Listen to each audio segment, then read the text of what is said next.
Manchester United are one of the most successful clubs in the history of football, but getting to this success has not been an easy journey. As well as dealing with the trauma of the Munich air disaster, the early years of the club are a complete contrast from the club that we know now. The club, with so many major honours, was initially started by a group of railway workers, and were it not for a last-minute intervention, the club may well have been lost to history a long time ago. This is a story of the early years of Manchester United.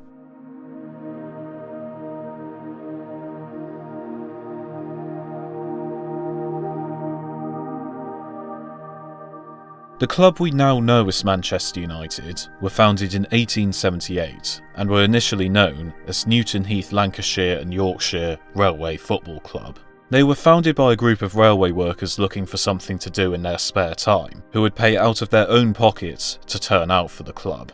At first, they would play games against other local teams, and on the 20th of November 1880, they played their first recorded fixture. Newton Heath would wear yellow and green, the colours of the railway company, in a match against Bolton Reserves. Whilst Bolton would win 6-0, nobody realised that it was the dawn of a footballing dynasty. They would enter competitive football over the next few years, being involved with the Lancashire Cup, which they won for the first time in 1886. They would then enter the FA Cup for the first time. Whilst Manchester United have a strong history of the FA Cup, their first venture into it was not a pleasant affair. In 1886, Newton Heath would play their first FA Cup game against Fleetwood Rangers. The game finished 2-2, and the referee was under the assumption that the two teams would go into extra time to decide the winner. However, Heath's captain Jack Powell refused to let his side partake in the extra period, and as a result, Fleetwood were awarded the win.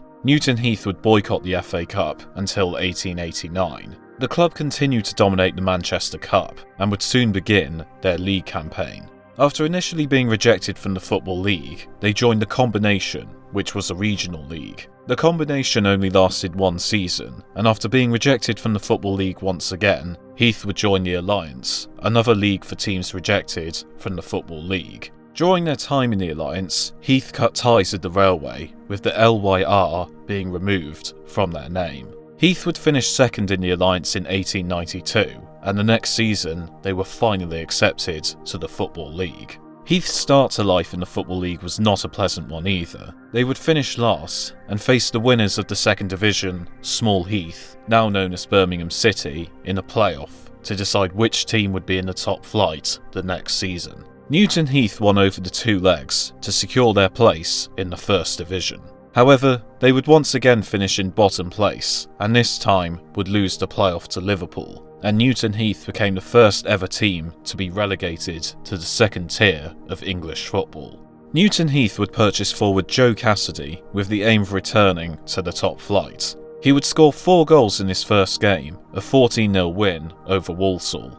However, after Walsall complained about the condition of the pitch, it was ordered for the game to be replayed. Newton Heath won the replayed game 9-0. Cassidy continued finding the net, scoring 16 goals in 19 games as Heath finished 6th, and he netted 17 the following season. Harry Stafford was recruited to the club too, and was appointed as the captain. Whilst Heath would win the Lancashire Cup again, they could not find their way back into the top flight. In 1900, the club was forced to sell Joe Cassidy to rivals Manchester City for £250. Even though Cassidy had scored 100 goals in 174 appearances for the club, Newton Heath had to sell due to financial difficulties. Attendances had been poor at their new ground in Bank Street, and the club's president, William Healy, applied for a winding up order, with the club's debts totalling over £2,500, equivalent to around £300,000 in today's money. Heath were declared bankrupt, and the gates of Bank Street were padlocked. It seemed as though it might be the end. But in the 11th hour, the club was saved. Captain Harry Stafford decided to go out of his way to save the club. He went around raising funds and managed to pull together enough to fund the club's train fare for the next match against Bristol City. Stafford would find a group of local businessmen, each of whom would invest £500 in return for a role in running the club. One of these men was John Henry Davis, the managing director of Manchester Breweries. Stafford and Davis reportedly met after Davis found Stafford's boxer dog that had gone astray, and upon meeting, Stafford persuaded Davis to invest in the club. The Football League approved plans for the new benefactors to take on the club's debts, and the new owners of the club decided that it was time for a rebrand, after John Henry Davis assumed the role of president and Stafford would become a director. Davis felt that the club needed a name that gave the impression of a big city club. A number of names were considered, including Manchester Celtic and Manchester Central. During a board meeting, one of the directors, an Italian immigrant called Louis Rocca, reportedly said, "Gentlemen, why don't we call ourselves Manchester United?" The board liked the sound of the name, and on the 26th of April 1902, Manchester United Football Club was born. Along with a change of name, the club also changed their strip, with a pairing of red shirts and white shorts. Manchester United won their first ever game in the new era, and with aims of getting back to the top flight, a new manager was needed. Ernest Magnall would be appointed to the hot seat, and his time at the club would be groundbreaking. Magnall's training sessions were heavily focused on fitness and did not involve a ball at all, so that, in his eyes, the players would be all the more hungry for it on match days. Magnall's first season was one of experimentation. He used 28 different players as the club finished 5th. Magnall was trying desperately to find his best 11, but it was soon clear to him that he needed fresh blood, and with the likes of Davis backing him, this was now possible. The likes of Charlie Roberts, Harry Moga, John Picken, along others, reinvigorated the team. Manchester United finished 3rd in the 03-04 season, narrowly missing out on promotion. It was clear now that Magnall was the right man for the job, and the only way was up. Roberts was initially criticised by the media for costing the club £400, but the centre-half's free-roaming, maverick style became a joy to watch, with Vittorio Pozzo, the man who led Italy to 2 World Cups, basing a lot of his tactical system on Roberts' style of play. United would finish 3rd again the next season, but soon after, Magnall's side finally had their lucky break. They would finish 2nd in the 05-06 season, finally sealing promotion back to the top flight. They netted 90 goals in 38 games and only conceded 28. Upon returning to the top flight, Magnall knew that smart recruitment was once again needed, and the timing was ideal. Neighbours Manchester City had been subject to an FA investigation that concluded that they had given their players illegal payments, and as a result, 18 players were barred from playing for the club ever again. Magnall pounced on the opportunity, signing up the likes of Sandy Turnbull, Billy Meredith, Herbert Burgess and Jimmy Bannister. The players would finally be eligible to turn out for the club on New Year's Day 1907, and would play as the new-look Manchester United defeated Aston Villa 1-0. Whilst they would finish the campaign in 8th place, it seemed as though they were in pole position to challenge for the title next season. Manchester United started the 07-08 campaign with 3 straight wins. A defeat to Middlesbrough would follow, but then Manchester United would win their next 10 games. The average crowd at Bank Street had risen drastically, with around 22,000 turning up to see the team play. In the end, Manchester United would win their first ever top-flight title by 9 points. They had done so in style, with Sandy Turnbull netting 25 goals, George Wall 19 and Billy Meredith 10. Magnall had built a brilliant side and decided to take them on a European tour.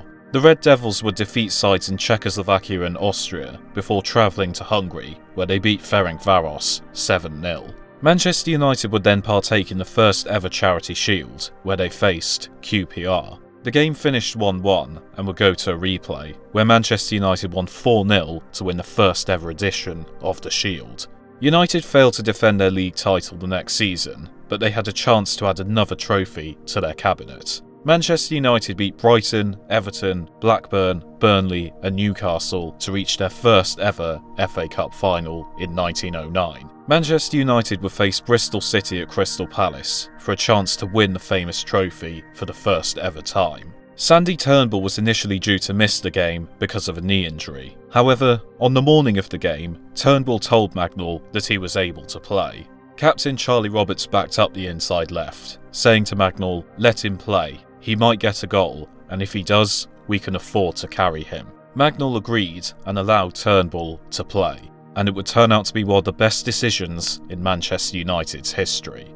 Sandy Turnbull netted the only goal as Manchester United won the FA Cup for the first ever time. A club that only 7 years before was staring extinction in the face were now on top of the footballing world. A crowd of around 250,000 welcomed the players back to Manchester, jubilant at seeing their team win the biggest trophy in football for the first time. Despite their success, Manchester United Stadium was still a big issue. Bank Street was renowned as being one of the worst grounds in the First Division, and the club decided that this needed to change. John Henry Davis would donate the club £60,000 to build a new stadium, with a capacity close to 80,000 and state-of-the-art facilities that would be known as Old Trafford.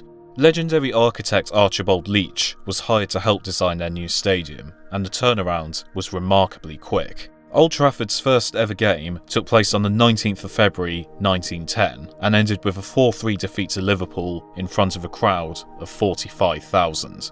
In the summer of 1910, Magnell purchased Enoch West from Nottingham Forest. 19 goals from West would help Manchester United seal a second league title on the final day of the season, as they snatched the title after leaders Aston Villa lost their game. Their next season would, however, prove disappointing. Manchester United finished in 13th place, and in 1912, Ernest Magnell's time at the club would come to an end, as he moved across the road to manage Manchester City. The Red Devils' first golden era was coming to an end. Some of the club's greatest players had to be sold in order to fund Old Trafford, and as a result, the team slid down. United finished the next season in 4th place, but then 14th and 18th place finishes were a far cry from where the club had recently been. Fans were devastated when Charlie Roberts was sold to Oldham, and soon the club was involved in a scandal. When Manchester United finished in 18th place, they ended the season only 1 point ahead of the relegation zone,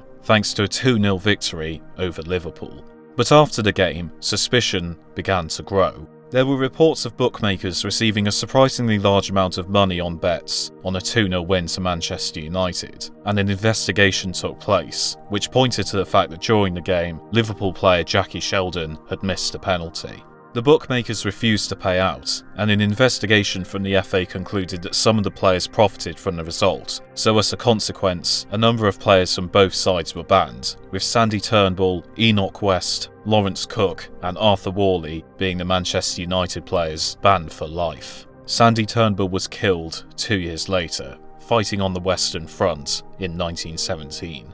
After the end of World War I, Manchester United were a mess. Some of their players had been killed during the war, and they were facing financial hardship. The Football League had been suspended in the final years of World War I and was resumed in 1922. Although attendances at Old Trafford skyrocketed after league football resumed, within 3 years they were relegated back to the second division, having also bid farewell to Billy Meredith in 1921. They would regain promotion in 1925, but over the next few years they became a yo-yo club. As well as this, in 1927, John Henry Davis, the man who saved the club from certain extinction, passed away at the age of 63. Without his influence, the club once again faced bankruptcy, but was saved when James W. Gibson invested £2,000 and assumed control of the club. There was little fortune for the club in the following years, and in 1934 they finished 20th in the second division, their worst ever finish, and were only saved from relegation thanks to a final day win over Millwall. Manager Scott Duncan did, however, manage to turn around the club's fortunes, and in 1936 they won their first ever second division title. But it was a false dawn. United were immediately relegated, but did seal an immediate return to the top flight. They would finish 14th in the first division, but then the Football League was suspended in 1939 due to the outbreak of the Second World War. Old Trafford suffered greatly during the war, with a bombing campaign by the Luftwaffe causing the stadium heavy damage, and the main stand was virtually destroyed. Manchester City allowed their neighbours to play games at Main Road until Old Trafford was repaired. Teams were allowed to play in sporadic tournaments during the war, but they received little coverage and poor attendances. In 1945, after the war ended, the Football League was allowed to resume. Upon the resumption of the Football League, Manchester United looked for a new manager. It would be this manager's job to turn around the fortunes of a club who had spent years in the wilderness and were looking to claim their first major honour since 1911. In 1945, Manchester United appointed a new manager with the aim of finding their way back to the top, and the name of this man was Matt Busby.